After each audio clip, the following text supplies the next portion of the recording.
Hey, it's Ant from YPN. This is my favorite favorite part of the job where I bring a real life property investor on. We talk about their real life deals, what's worked, maybe what hasn't worked, and lessons learned along the way. And we find out how they got into property, how they maybe grew their portfolio, the strategies that they've employed, and what they're doing right now and what they're doing next in the current climate. So I'm really, really pleased today Joe Robertson, who we're going to be digging deep over the next 45 minutes, hour, whatever it is. So if you're listening to this reading or watching this, I hope you get massive value from it. Joe, welcome to the call. Thank you very much. I think I've probably got more to share with the what not to do or what's not worked in the past than what has worked. So hopefully it's an interesting episode. Well, those are valuable lessons. I'm the real believer that we learn more when it goes wrong than when it goes right. So tell us a little bit about yourself, Joe. So whereabouts are you in the UK, and what did life pre-property look like for you? Yeah, the second part's a really good question. So I'm Manchester born and bred. Lived here all my life, apart from a short stint at university where I went to Nottingham Trent.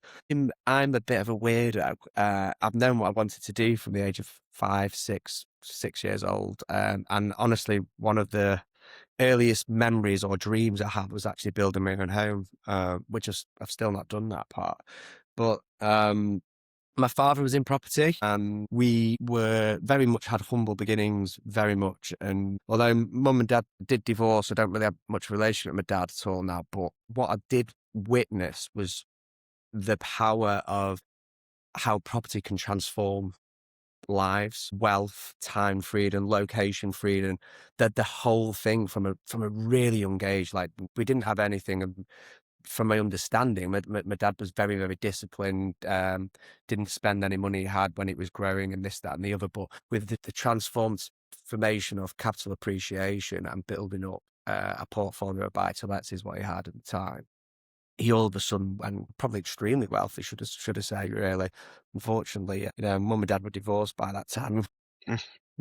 No, I did get plenty of benefit from it. And I also, so I knew what I wanted to do. I didn't necessarily know the route of what exactly it was going to look like, whether it be in a trade or into sixth form. So I was delighted, as no one was expecting me to get into sixth form, and I did. So then the route was then going to be university, which it was, whether it be construction management, quantity surveying. I ended up choosing building surveying and did 4 years in Nottingham Trent, which included a placement year, doing project management for a housing association. Finished my degree and managed to get a 2-1.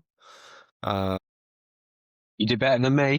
Well, I tell you what, I was very, very clever. I got extremely friendly with the lecturers and took them out for a few pints every now and then.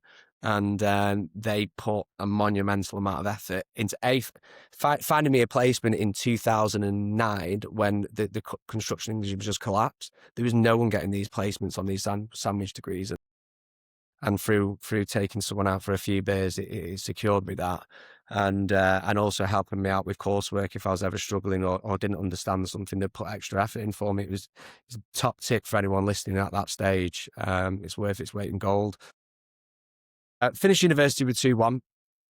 Was hungry to get started straight away. I went on the Royal Institute of Chartered Surveyors website and downloaded a list of every single company that offered building surveying services in Manchester. And I hand wrote them a letter, every single one, saying I'm looking for a graduate role. And there's about 250 letters in before I got a suitable reply saying, "We like your efforts, we'll take you on." My dad also said, "Can't believe you got a 2-1. Your brother did well as well. Brother got a 2-1. He said, as a result, he had a promise he'd put a deposit down for a flat for us. Identified Manchester city centre as a place we wanted to invest. Now, I might get these stats wrong, but at the time, there was something like 20,000 people living in Manchester city centre, and everyone was saying, there's a huge oversupply of flats. Not that many people would ever want to live in a city centre like that. There was flats, but it's half built, developers collapsing and things like that. No one buying. There was a market there, and I was, just out of uni, just got a job in Manchester city centre. Lived in Nottingham city centre as a student. loving the buzz, the bar scene, the attractions, cinemas, whatever you want, it's all there on your doorstep. And I was thinking, well, I absolutely want a place in the city centre. And we luckily found a guy which was basically going around these developers and offering bulk buying discounts, saying, I've got the investors, we demand this price. And then he would run and hurry and find the investors and say, does anyone want to buy this deal? So I purchased my first property. Dad gave me about £10,000 deposit plus a few purchasing costs with the intention of living there. It was about 15 grand all in, just over. And within 2 years, I refinanced that, pulled all my money out and bought another apartment. And I think it was within 4 years, I'd sold it for double what I paid for it. Absolutely had the bug. Was pulling out money whenever I could, reinvesting it into city centre leasehold properties, buy-to-lets, outstanding tenants. They were young professionals, young solicitors, accountants, things like that. Staying 2 years at a time, handing the properties back in pristine condition, and everything was just magic. I had a full-time job working in an architect's practice doing building surveying. I was paying my mum rent for a little while, and then thought, this doesn't make sense. I might as well get my own place. And I built up a fairly decent portfolio of doing that, and also doing the odd flip on the side as well of strictly resi, and whether that just be light refurbishments. And I did the odd extension as well, single story and 2-story extensions, which was fantastic. And it was a very easy time, and it was like that until Grenfell, really, for me. Grenfell. What did that mean? What happened there? Yeah, so I mean, I did have a number of houses in the portfolio as well, and I'd also bought it was probably a 3-bed strictly, but we turned it into like a 5-bed townhouse that decided to live in and rent the rooms out while I was living there as well. And the cash I was getting from that was like my first sort of intro into, hybrid HMO world. So they were going fantastic, but I had a heavy reliance on leasehold property in the city centre. Grenfell and COVID, really. All of a sudden, everyone wanted outdoor space. People thought the world was going to end. No one wanted to live in the city centre. No one would ever work in the city centre again. Then the cladding issues now, if people are familiar with that. And to make sure residents are safe, the government's introduced the Building Safety Act, which doesn't just affect cladding, but affects absolutely everything on all components of the building. And the only way to either rectify previous failings or also keep up with current legislation and new rules, there's an added cost involved. And there's also added insurance and everything. So properties that might be of cash flowing me previously £300-400 a month. Okay, so from an investor's perspective, and I guess building those things as well, it becomes less efficient, less cost effective to actually build the properties, build the new build apartments, and actually invest in them. And maintain the existing ones is extremely expensive on a service charge perspective now. Service charge since 2020 is probably on average gone up 30 to 35%. So as a cash flow perspective, it's very challenging. If the leverage at 75% loans to value, the cash flow in anywhere between some even negative with the badly managed ones, and some best ones maybe £100 a month or something like that. When there's a boiler breakdown or a tenant not paying or something along those lines, this starts causing you plenty of stress. I have bought in that window because I am bullish that there is a return to the city centre, which of course there has been, not quite the levels we'd seen previously, but I did think all this will correct. I bought a number of properties, mainly repossessions, but a few others that have been between 30 and 50% below the market value, which is fantastic from, a balance sheet point of view. On paper, I bought the property on a bridge or with cash and done what's called a day one refinance. It's never actually been day one, but within a couple of months, no refurb work, no renovation, no capex spend whatsoever, I have had these valued between £50,000 and £150,000 more than the purchase price, which is again great for pulling cash back out. but then they may be cash flowing zero or negatively. So from a balance sheet perspective, nice lot of equity in it, solid asset, probably only going to appreciate over the years, but you can't live off the equity in that way. So not a great cash flow strategy. Yeah, it's been a bumpy ride for me because, yeah, like I say, your income's just been completely wiped out. And in my head, there's been, well, I'm not into material possessions. What do I really need extra cash for? That's just, it's worth the upside with delayed gratification. In reality, as we mentioned earlier, I've got 2 baby boys. I was living in a house share for a number of years and all this cash coming in. Well, now I've got a detached house with a wife and 2 kids, and we have to take them on holiday several times a year, and we're looking at private schools, and all this thing just goes up and up and up and up and up. I'm just coming to the end of the private school bit, and I've got 4 months worth of payments left, and good luck. It's painful.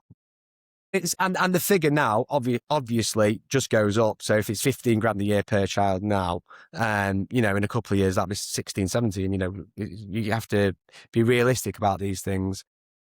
I'm not yet doing the school holiday. So we've just been away to the Philippines for a month, and that wasn't in the school holiday. So that was nice, but we can do that. But all these things are going to change. So it's been a great strategy for me. And I've managed to trade a lot on as well. I'm buying significantly low and still selling below market value. It's still very hard to do. It's not a trade you can do in auction, and exit within a month. It's a very slow trade. It's buying off market or through auction or through an agent, and then selling on market, and waiting for a very slow process. Now the investor, the predominantly with these assets as well, predominantly investor led that bought them. And now obviously because of the leasehold challenges, it's predominantly first time buyers. First time buyers are nervy at the best of times. Fickle, should we say? Yeah. Yeah. So I had one recently. I'm actually having to rent it out. I bought it at 130. I actually did a bit of renovation. I spent about 5 grand on it, and we went and put it on the market at 200k within a month. And this was over the summer, and I had 5 offers accepted above asking. And after they had their offers accepted and they realised they beat the competition, they then just ghosted us. And speaking to agents, they're like, yeah, what's the age demographic? Yeah, they're into ghosting. They've learned it on the dating scene with Tinder or whatever they're doing. And now it's come into the property world as well. So I bought that on a bridge, and all these deals kept falling through. It wasn't anything in legals that was collapsing it or anything. They just got scared and disappeared. But these first time buyers still have to run the sums. They're still paying the leasehold costs, and when working out that it's an extra £400 a month on the mortgage, it's a slim buying pool at the moment. The government looks like they're taking steps to fix this, but it's not going to be in 1 to 3 years, in my opinion. It's going to be longer than that. I'm at a place in my portfolio where I've sold some because I've done a bigger development and needed cash. But the ones that aren't causing me headaches, or I believe fundamentally in the area, the building potential, the management, the quality of the management as well, they're just sort of long-term holds for me, where flats have not been trending at the same pace as capital appreciation as houses in recent years. By the time the next correction comes round, in my opinion, these will fly, and there's a lot of money in them there. So that's my first issue with the bulk of my stock at this moment in time. And so how did the strategy adapt or change when things changed with the kind of new build leasehold flats? Where did you, because you're obviously still in the thick of property, but where do you go when that bit doesn't work anymore? Yeah. So on the side of that, to complement or excel the buy-to-lets, which I'm just so passionate about, like a buy-to-let, I think for me is the sexiest unsexy thing on the planet, right? They tend to capital appreciate really well. They tend to not be headaches. They tend to be low management. They're just the bread and butter of property for me. I love them. But to accelerate that, I was doing flips on the side, and I've done really well out of all of them, apart from one where we listed the property the night before Liz Truss's budget. So we were hoping for 150k profit, and that turned into about 40k, which sounds okay, but actually this house was pretty much rebuilt. Like we had to take the gable down, and all of the elevations basically collapsed. You know, it was a 250 grand spend on the development of a 3-bed semi in Chorlton. Like it was a lot of work over a couple of years as well. Everything that could go wrong did. So to get 50 grand out of that was horrendous. But all of the developments have gone really well. And one development in particular went extremely well. And what it was there was technically commercial property. It was an old doctor's surgery and the doctor's house on one title.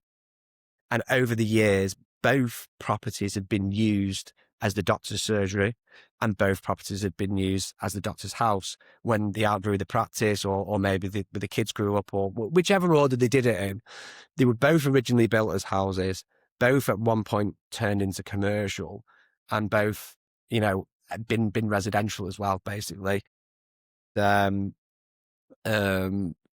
bought at a commercial price, converted into residential. And when I say converted, we didn't move a wall, didn't move a window, just put kitchens naturally where the kitchens were, because they were houses originally, right? Did that, split the title, and the profit was something, I think it was 48%. Like, it was sort of COVID era as well. You know, 48% profit in about 12 months.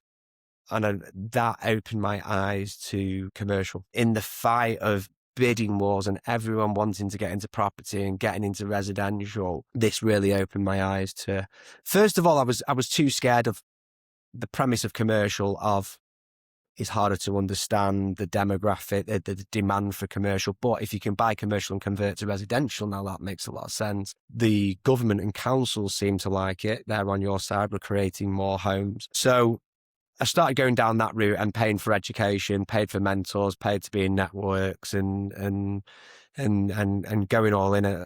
As mentioned to you earlier, I'm obsessed with property. I'll learn from absolutely anyone willing to teach me, and I'll pay for it for the right advice. And go all in on the topics. I love it, and I love trying to help people, you know, that I can help as well. So yeah, commercial was then the next big focus, basically. And specifically commercial to resi conversion, yeah?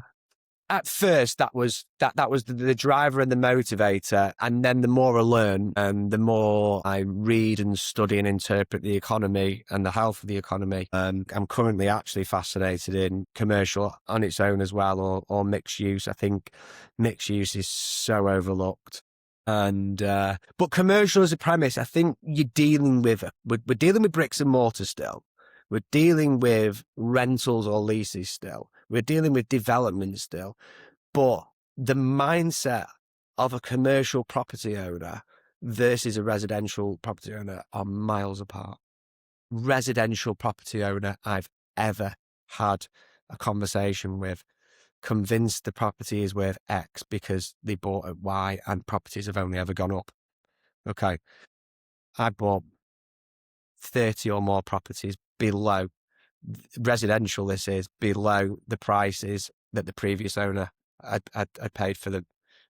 Again, mainly repossessions, but many not as well. But with commercial, the mindset of the commercial vendor, in my opinion, is this has served me a purpose. They may have run their business enterprise from there, or now it's a bit of a headache. They don't really know how to sell.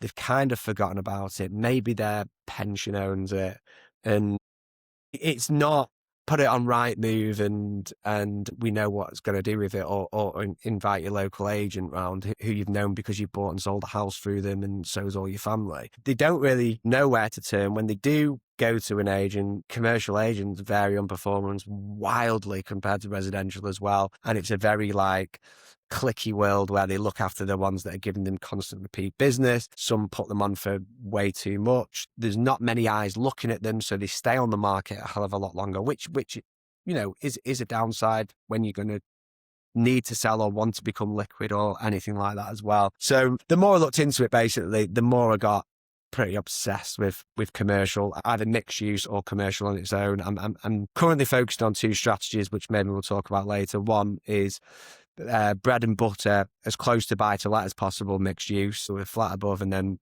some the commercial. We can get them really, really cheap, and I love them. And then the other is to do bigger projects where I started looking at them with an element of converting to residential, but now I'm starting to assess these deals and look at them as commercial multiple occupancy, the HMO of the commercial world, or flex office space.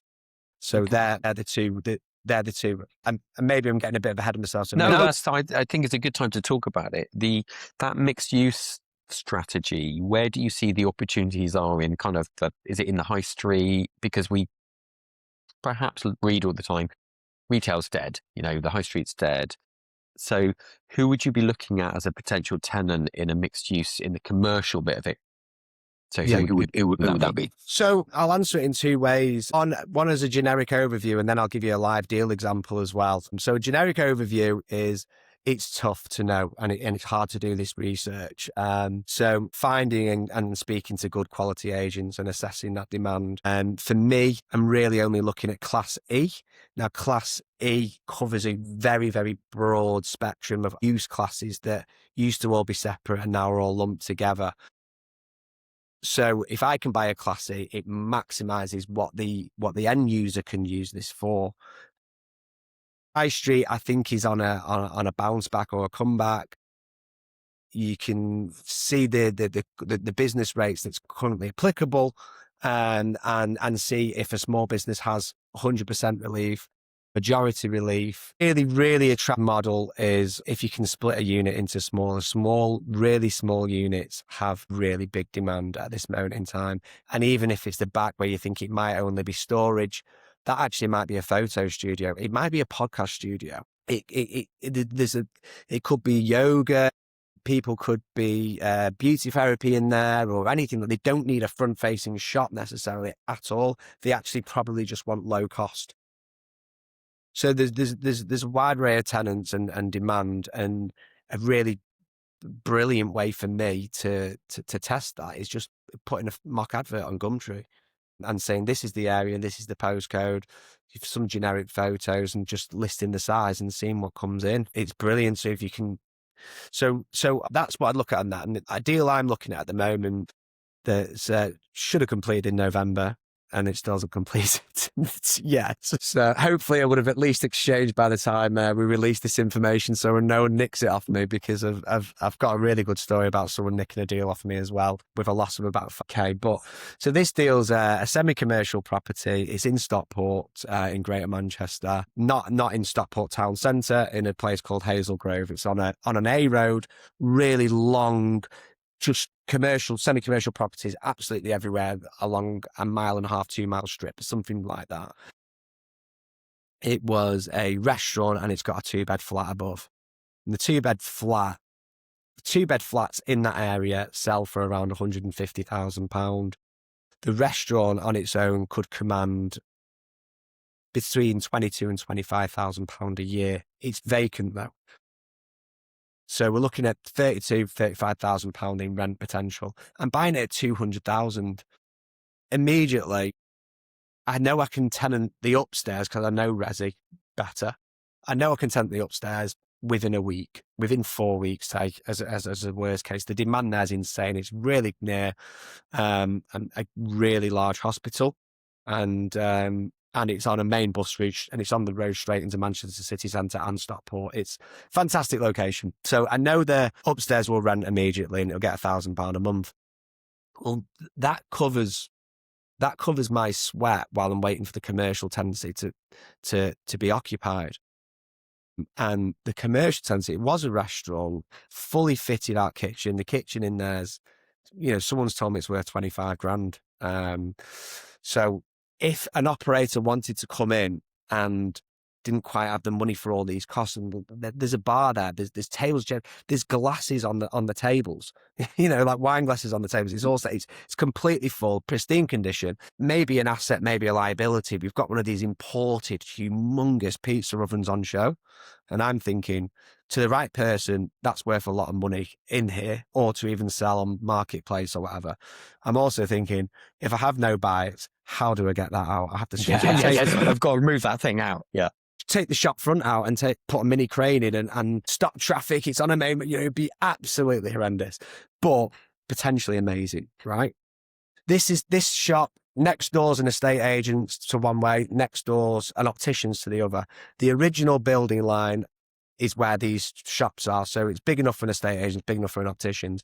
But then this also has 1,500 square foot of single story extension to the rear where these kitchens are and a bit of a dining area. So it's potential attractive to someone as a restaurant. We're all hearing about a lot of restaurant closures at the moment and things like that. But I hate waste. So if I can offer this to someone and they're using all the kitchens and it's a great deal for them, I'd just love to do that. And there's no work for me to do. However, at the same time, I'm going to do a dual marketing campaign for something like an office at the front, classy, because that falls under classy, and out the back, potentially dark kitchens where the extension is, and see if there's a Deliveroo model or Just Eat model where people can do that. There's access around the back. So all of a sudden they've got income from the office at the front, income from the dark kitchen at the back, and income from the flat above on a 200 grand purchase. There's also potential if I chose to go down this route. Now, my favourite is to do nothing and sit back and take a 15, 16% gross yield in a Greater Manchester postcode. Sounds outstanding, but if I still need to be creative, if the demand wasn't there, I can convert the rear single story extensions into 2 one-bed flats, maybe a 2-bed and a 1-bed, and just get a permitted development. I think planning risk is too great at the moment, and I don't love development at this moment. I think they're two very, very difficult things to get right in this market. But could I get a permitted development application within 60 days, get consented scheme for 2 flats, and trade that up for a planning gain? Or do it get consented, and then once I get consented, put a full planning app for 2 more flats above? This tiny asset, which looks like a single shop front with 1 flat above, all of a sudden has 5, 6 exit strategies or income producing strategies on a 200 grand purchase. Like, it is potentially, out of everything I've ever done, and I've tried really big stuff and all, it's potentially the best asset I'm ever going to acquire. It's a really interesting one, because actually a lot of people would just look at and go, oh, well, there's a unit downstairs, which that's got to be a restaurant because it's fitted out, and there's a flat upstairs, but that's about all we can do with that. So you're definitely thinking about it differently. Yeah, and the caveat to that is, I've not done this before, so I could be wrong. But I know it can be used Class E. I know what those use classes are. So I have bought Class E before. I've not bought mixed use before. So I can do that. I know I can split it. I know the regulations for minimum flat sizes and this, that, and the other. I know it's completely suitable for permitted development application as well. What I don't know is demanding that exact location on that street. I haven't bothered putting an application in because, I'm mock adverting, like I said, which I've done on previous schemes, because I kind of know the demand. I'm also going to test it with different adverts. I've spoke to a couple of agents who have got a great commercial agents I've got a great relationship with, and they've said, yeah, we'll just go down this route. And the upside's already there. I'm buying it insanely cheap. The vendor just wants a motorhome, doesn't care about any more money, just wants rid of it, can't be bothered with it. So he's delighted with the whole process. Apart from part of the deal of doing this at such a phenomenal price was that it was extremely quick, and unfortunately it's not, but that's actually down to their side, not ours. Yeah, well, there's nothing you can do if it's their side, is there? So you mentioned about planning uplift, and that probably brings us on to a case study you were kind enough to send in. The kind of planning gain side of things. So when we were talking offline early on, you mentioned that this one nearly broke you, both kind of, broke bankrupt and also broke mentally. So can you tell us about this deal, which should have been a straightforward one and perhaps didn't go quite according to plan? Yeah. Genuinely, I've got tingles in my head now thinking about the state of the process. How close it was to the disaster, really. So when we touched on earlier, saying, when I looked at commercial and thinking this is a new avenue for me to go and learn. I did like a mastermind training day, learn all about commercial property from a guy I really like and respect. I learned enough about it to say, I can go and do this now. And one of the things that always sticks in my mind is there's sort of two types of people. There's doers and the ones that just accumulate more information. Like, everyone, I believe, should get educated, especially when we're dealing with huge sums like this. But there's people that kind of get trapped or addicted to and just need more information, where sometimes you just need to go and do it. So I did a day's training, basically. I hadn't got a mentor at the time, and he was an expert in what I was hoping to achieve. Did a day's training, it lit me up, really excited about it. And what he said was, never, ever, ever, ever waste your time looking at properties that you're not going to buy. Because if your strategy is 2-bed terraced houses and you start looking at 5-bed detached houses on Rightmove and this, that and the other, it's just a monumental waste of time that you could be putting to good use. But also, James Clear in his book Atomic Habits says it gives you this like false sense of ego, or like you start identifying yourself as a person that's buying 5-bed detached houses as an investor and not 2-bed terraces. So that was like one of the learning things from the day. And anyway, went on this course, really motivated, and I went on holiday. And while I was on holiday, I always get, pulling my partners like into a book, relaxing, everything. And I'm looking at the hotel going, I wonder how much they're making here. This is a gorgeous place. How much would it cost me for an apartment here? Because I work as an SA, and like my brain just goes absolutely wild. And I came across the most beautiful building ever at a very attractive price, listed in auction. 12,000 square foot property in Ashton-under-Lyne in Greater Manchester. Beautiful period features. There's like 4-meter internal floor levels. Big like curtain walling and stone detail, absolutely everything, load of original features. 12,000 square foot. Bear in mind, I bought basically at this time a house with another house on it that was technically commercial, and a little bit of others, but only really tiny stuff. And this was 12,000 square foot, 5 stories. And I was on holiday and I was looking at it every day. And then I remind myself of that quote. I was saying, don't you dare waste your time. You're nursing your own ego. And I think I got back on a Friday and they were doing a viewing on the Saturday. So when I turned up to this viewing and it was packed. There was 50, 60 people there, loads of people in suits, stoves, tape measures, notebook, people inviting the surveyors or architects accompanying on the viewing. And I immediately just thought, well, this is a waste of time. In my experience, if there's other people in the room, I've never won.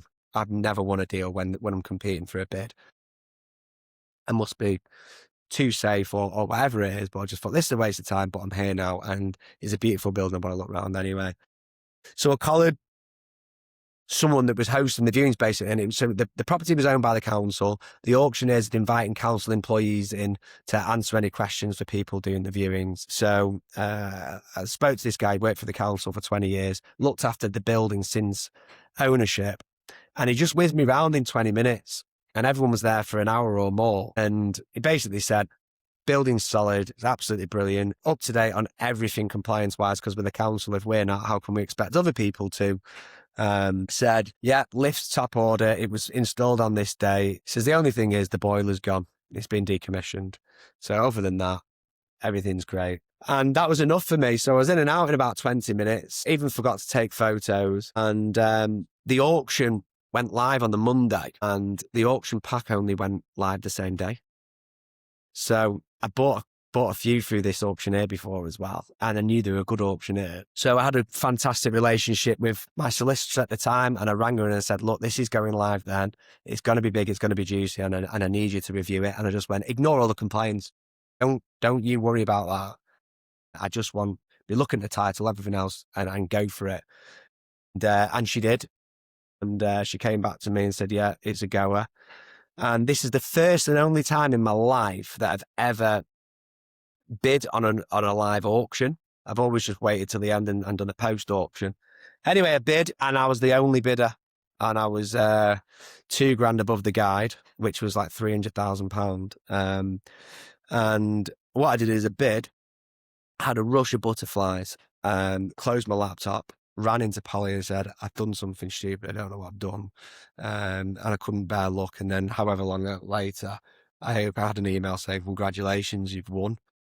And I was just like, you know, like, I was like, I don't know, you know, because I'd done education, I'd done a bit of research, but like I said, I didn't have a mentor. And I'm very passionate about having mentors and people that can hold your hand through the process, who have provenly done exactly what you're aiming to achieve, and multiple other exits in case other things go away. So I basically had enough cash at the time for the purchasing costs. I had about 100 odd grand or something like that, and had nothing else. Been on a buying spree the year before, and I bought a load of other apartments at really cheap. But again, like we've already touched on, they're very, very complicated. So I was waiting for money to come out, waiting for refinances. A lot of them were saying, well, how have you got such a big uplift in such a short time without any capex? And they were all digging the heels. So basically I had the money to buy it and nothing else. And I was at a time where my portfolio wasn't income generating very well either. So I bought this property, and at 12,000 square foot, for that to sit empty, the utility costs alone was several £1,000s.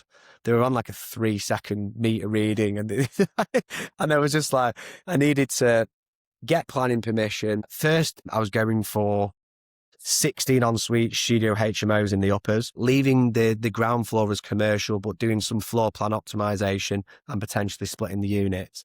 And the ground floor was going to be a gym, bookable meeting rooms, laundry facilities, cinema room, breakout area, spare shower in case something went on. So there was just so much room in a converted basement downstairs, but no windows.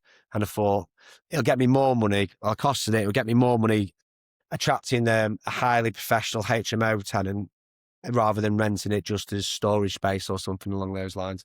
So that was the design. Got a planning consultant in, said, I'm not even doing a feasibility study. It's a hook, line and sinker this. It's made for it, this building. Off you go. Submitted the application, and of course, planning got rejected. This hook, line and sinker didn't exist. So was your intention at this time to develop it out yourself and keep? Yeah, it was, I need cash flow, and this is going to be extremely high cash flow. And, you know, it was commercial, but I was creating my own mixed use. So the GDV on it of the HMOs was about 2.1 million. And again, we ran mock adverts on spare room for the demand of the HMOs, because we were putting in a product that was very punchy. But it had institutional grade facilities. And the smallest HMO room was something like 18 and a half meters squared. So they were really, really big. We had to do them that big because of the layout of the windows, and it was in a conservation area. We weren't changing anything like that. So it got rejected, but it went to appeal and we did win. But there's delays, there's cost delays, there's resubmission delays, and there's holding cost delays. Obviously, I was on a bridging loan. I actually had to extend the bridge. So your holding costs are horrendous for the bridging finance. I guess you got rates payable on the building. And I managed to not pay rates because we stripped back into a shell, and I then upgraded the downstairs commercial, and the upstairs were arguably a shell anyway. So I wasn't liable for rates. But at first I thought I was, and it was, I think the rateable value was 25 grand. So it'd be about 12.5 grand. Like I said, the utilities were horrendous. I wasn't, you know, you can go Octopus provide a product where standing charge is zero if you're not using it, but actually there was a reason to use something at some point all the time. I was renovating the downstairs. There was things going on, and had to get the building fabric sorted. There was contractors in that needed to use toilets. Then there was, you know, surveyors and architects and everything else as well. So it wasn't quite applicable to do that product. So there was several grand going out on there. And then 5-story building. I had to do roof repair, wrap around scaffolding and do window repairs. That was a massive cost. On that size of a building, when you're used to resi like me, and you send a decorator in and there's one man and he wants 150 a day and you pay him his weekly wage at the end. there's 7 decorators. There's 4 joiners and 3 electricians, and there's internal scaffolding to work on, never mind. And you had to do a full rewire. Like the weekly or monthly bill that was coming in, even though I was like budgeting for the overall price, to pay these lads the wages was huge and frightening. And there was stuff like that. Found internal like parquet flooring underneath the carpet tiles. I restored all them and made it gorgeous and everything as well. So planning got rejected for that. Which then, and I had a mentor at this time who basically said, look, do a PD scheme. So I was like, well, there's no point because the GDV isn't there for them. It doesn't make sense to do it. He said, it doesn't matter. Do it. And I was like, well, he's like, there'll always be a buyer for it, even if you're not selling it for flats. They can either do it cheaper, they cost it differently, they haven't got finance or whatever it is. Go and submit, for what it's worth, go and get a PD app in. So I put a PD app in for 9 flats. There was 1 3-bed, 2 2-beds, and the rest 1-beds. And then I had the option of the institutional grade facilities for the flats and the commercial, or generate an income from the basement as well. So I did that as a plan B. And it was the best advice I could ever have received. So I actually got planning permission at appeal for the HMOs, which if I was going to build out would have been the route I would have gone down. But at the same time, I got a consented scheme within 60 days for permitted development. And the GDV of that would have been about 1.6 million. And I think costs with finance on a bridge and development costs, I think would be at about 1.5, 1.6 anyway. So it wasn't good. Not quite that high, but for someone buying it off me, it would have been, because I wanted a profit in there as well. It would have stood me at about 1.3. Not good enough. Whereas if it stands me at 1.3 for the HMOs, but it's worth 2 million, now we're talking. So, but I got the consented scheme and I was faced with, right, I need to build this out, but I'm seeing very experienced and well-versed developers going bankrupt. I'm seeing HMO operators go bankrupt and getting caught out with complex builds. And this is a very big project for me. The beauty of it for me is my father-in-law is a builder contractor he's about £4 million turnover. He goes up and down the country, largely commercial, does a lot of commercial to resi and things. And he's also the nicest bloke in the world. He has my back complete. Any, cash flow issues, don't worry about it. I didn't want to do that, but he's always there saying, don't worry about it, we're in your corner. So for me, extremely lucky, but it's not a business plan going, you can rely on someone who's going to do that for you. It's not in me that's correct, but nice knowing that he was there if I needed him. So I could have built it out, but I'm looking at the environment. I'm looking at how build costs are still increasing, the cost of labour is still increasing. I'm looking how prices are flat, and I'm also looking at the constant rhetoric and negative sentiment towards HMOs everywhere as well. And I thought, for a development this size, for me to be doing this with my current cash flow situation as well, even though the goal is cash flow and this would provide it, for me to do this, I need to step it back and sell it. But I didn't want to put it on market. Now I had planning permission, and I couldn't really afford to put it on the market and sit there and do nothing. And I knew if I started the build, no one would want it. So I made the decision that I was going to build it out, and that was that. But the moment the consented scheme for permitted development came in, I had a number of people writing me letters and contacting me on social media saying, I've seen this has been granted planning permission for apartments. Would you be interested in selling it? And the answer is, no, but yes, if you've got the right sort of money or the right sort of offer. And a couple of viewings later, I got the offer that I couldn't refuse. Basically, the first guy. And was that from someone seeing it on social media, or how did they find out about it? They found out through the planning portal and seeing it had been consented for flats. Funnily enough, the guy that's bought it found it that way, bought it that way, but he's now considering like a commercial multiple occupancy. So even though he found it 3 flats, I thought he was nuts because it just didn't stack up. It didn't stack up for him to be buying it at that, and his costs. Everyone's different. I looked at his company accounts, and he's bought 9 million quid worth of property in the last 18 months. And it might be cash. Who knows? I don't know his background. Don't know anything about him. So maybe it did work for him, or maybe it works for him on a different model. But that's where we're at with it. So yeah, I managed to agree a deal at 700,000. I bought it at 320 or something like that, and agree a deal at 700,000 as long as they completed within 8 weeks, and he was true to his word. So where did you end up with profit-wise on this project? Because it was very different to your original plan. Yeah. So I think it was just shy of 300k in about 13, 14 months all in. So there was a lot of learning on the job. There was here, there, and everywhere with what am I going to do with this building? What does it work at? Because at first I was imagining, put a desk there, they might give me 200 quid a month. Put a desk there, they might give, and then, well, does it work as SA? Does it work for contractors accommodation? Does it work for HMOs? Does it work, all this, and the learning on the job when you're against the clock on a bridge, but knowing that the property purchase was the right price. It was stressful. It was scary, but also I had the belief and the conviction. I was like, I'm educated. I know what I'm doing. I've got the portfolio to back it up. I just need to keep a level head and make the right decisions and not emotional decisions.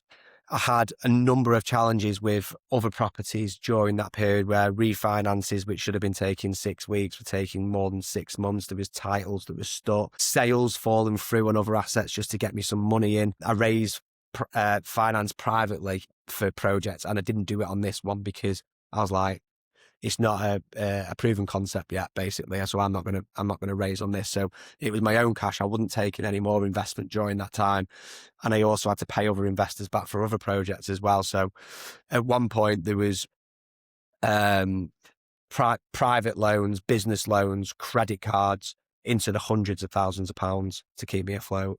Hundreds of thousands. So yeah, the pressure, the panic attacks, the sleepless nights, every minute feeling like a day. I got 2 babies at home, and I'm thinking, where do we go if everything gets taken off us? Where do we live? How do you redesign your life? What for me, it's obviously back into property, but then is your reputation tarnished? I don't know the answer because I've never been through it, thankfully. And maybe it wasn't as close as that. It probably wasn't as close because I probably had more support from the family, like my father-in-law, than I realised. But it couldn't have gone on forever. I either needed to get building and get a development loan in, which we were in the process of doing, but development finance isn't great, in my opinion. They can be slow to pay out. They can start asking for paperwork they weren't bothered about before. You have to front load the costs and then get paid back afterwards. Now, how could I front load the costs with all that debt that I was taking on? I'd raided savings and stuff like that. Again, I had more stuff to sell. I had more stuff to refinance, but it was just that it felt to me that lenders had turned a corner in the last couple of years. From high street banks to your unregulated bridging loans and everything as well. They all send something. They could all feel something, and they all started getting a little bit twitchy. So I think the environment changed for sure. Tricky lessons on this one, but you have come through it, and it put some great profit in the bank. Would you do this deal again now? Would you, looking at it now, would you do it again now? Absolutely, I'm dying to. It's so weird saying that. My emotions removed from it now. I don't remember how bad that experience was or how frightening it was. But also, I'm a 10 times better investor. I've learned the whole process of commercial conversions. I've learned the whole process of commercial on its own. I got expertise in permitted development now. I've fine-tuned what was knowledge and implementing it when it used to all just be up here. Now I've got systems and processes in place to follow on a conveyor belt. I've got a spreadsheet which has, 20 different tabs that were on this tab. We've got tick, tick, tick. tick, tick, onto the next, onto the next, onto the next. I'm confident of my costs. I'm confident of everything. So would I do it again? Absolutely. The caveat to that is I believe there's more money and an easier process in CMO, commercial multiple occupancy. I'm excited about that route at the moment, and it's on very similar. That would have been perfect development for it, for example. I would always take, I never used to say this because I always just wanted the asset and the income, but I would always now take a trade where there's a trade to take. So if it's a planning gain and you get good money for it, on to the next, because you'll always find another building. You'll always find a beautiful asset and you could always make money on it. So my mind's opened up to more possibilities and strategies and routes to figure things out along the way. But also, big caveat, again, is it's a difficult time to do development, and it's a difficult and costly environment to be going with full planning.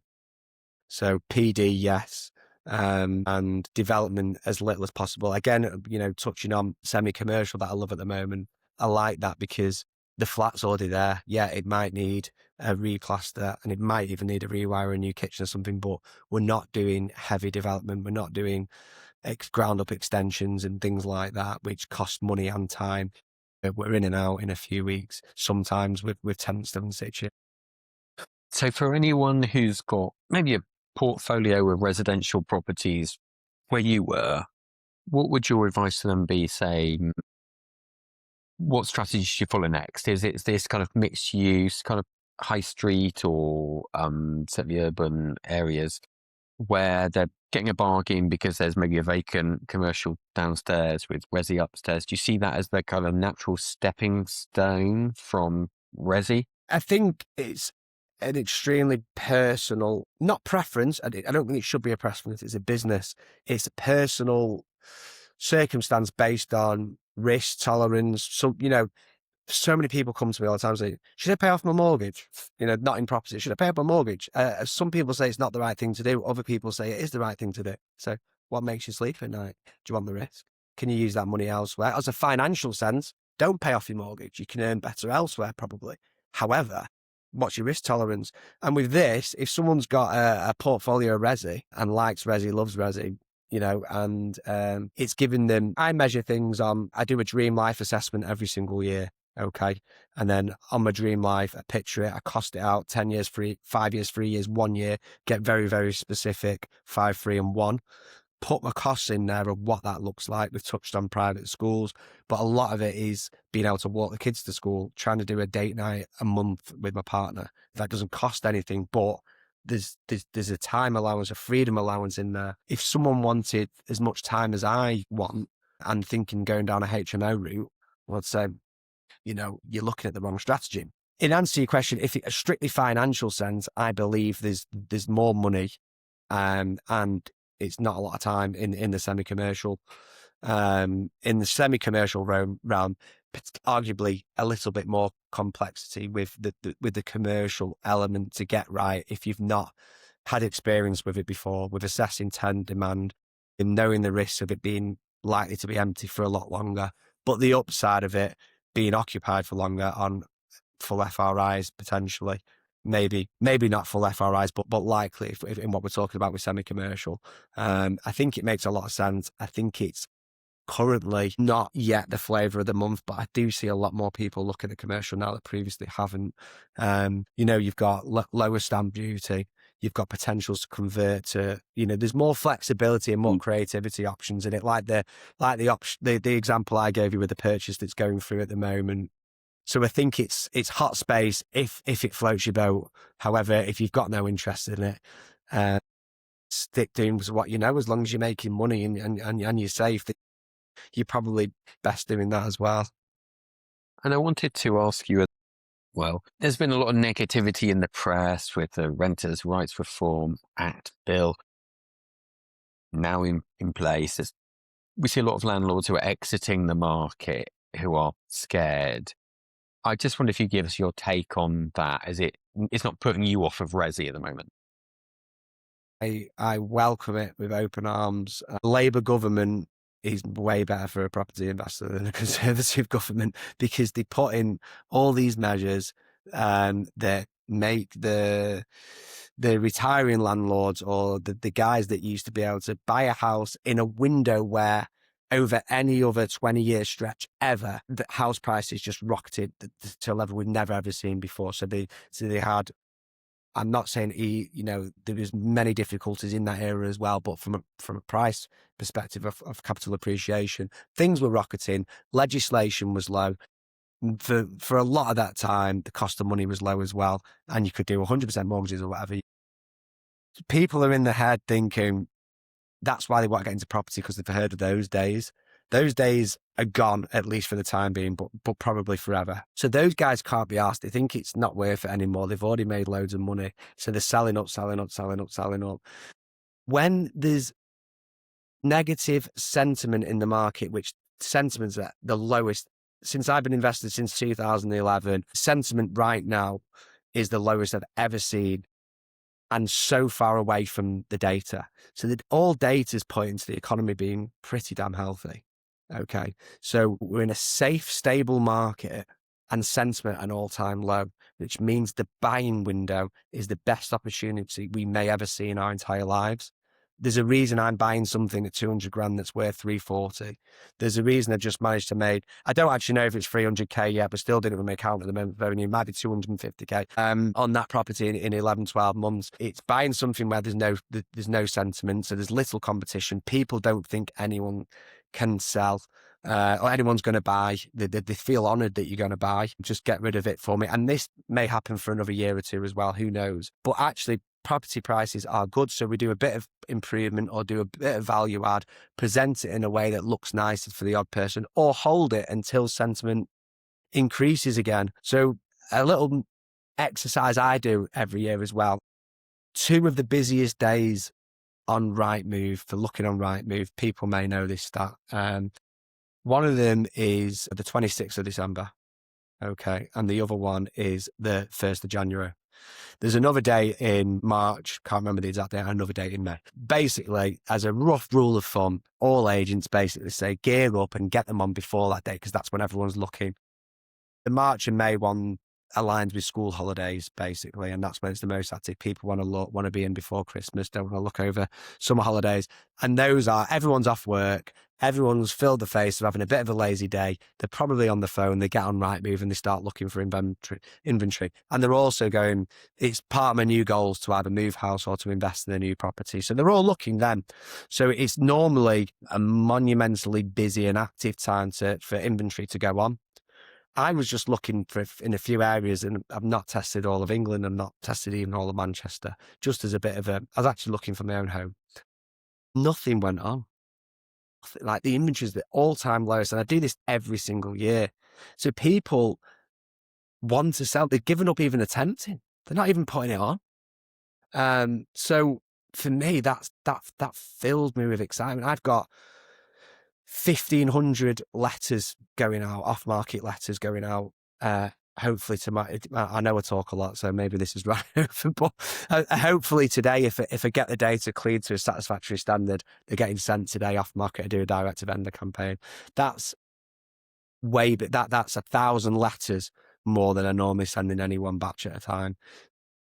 I've gone big because I'm so excited about giving people solutions and saying, if you've got a commercial or semi-commercial property in this area, I'm a buyer if you want to sell. And January is a great time for it because they're all motivated themselves and stuff like that. One thing I haven't touched on, which will be a part of my strategy again in the very near future, is multi-unit blocks. I love the value add from a title split angle. I love being in control of a freehold. There's potential to, get a little plot in the garden depending on it and this, that and the other as well. The reason I'm not doing it for it is slightly less cash flowing than semi-commercial. And I've solely got a cash flow strategy to recover from other losses at the moment.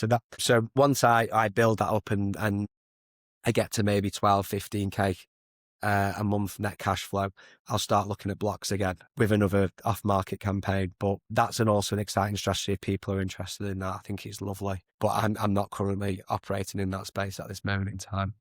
Okay, brilliant. Well, I couldn't agree more actually about the opportunities in 2026 and beyond. So it's great to hear you echo that.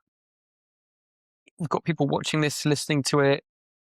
reading it in the magazine, whatever it might be, how can they find out more about you? Is that anywhere we can direct them to, a website or socials, or where's the best place for them to follow? Yeah, sure. I'm very, very active on LinkedIn, Joe Robertson Property. You'll find it on there. I'm pretty active on Insta as well, but a little bit more casual. You see more of my personal life on there as well. And genuinely reach out to me if anything's resonated with you. You want to ask questions, you want to learn more. You just want to chat about property. If you're in Manchester, I will chat to you and I'll give you my number, give you my email address. And if I can fit it in, I'm more than happy to have a little natter with anyone about anything, all things property. I've got more spare time on my hands these days than ever before. I've got virtual assistants working for me now, improving processes, doing admin that way better than me at doing. If you think that should be for you and you're scared about that, taking the leap, I'll talk to you all day about that. It's transformed my business. That along with AI. Wow. So yeah, I'll help anyone out. Reach out to me, Joe Robertson Property on Insta, Joe Robertson Property on LinkedIn, and yeah, go from there really. Joe, thanks so much for your time today. We couldn't do what we do at YPN without people like yourself sharing what it's like to really be in the trenches in property, the good, the bad, the things that go really well, sometimes the things that don't. And so massive thanks from me and many thousands of people who are going to be watching this, listening to this and reading it. So I look forward to catching up with you again soon. Thanks so much. I really appreciate the opportunity. I love getting to know you as well. Experience is the best teacher, but it doesn't have to be yours. Learn from others' property journeys at ypn.plus.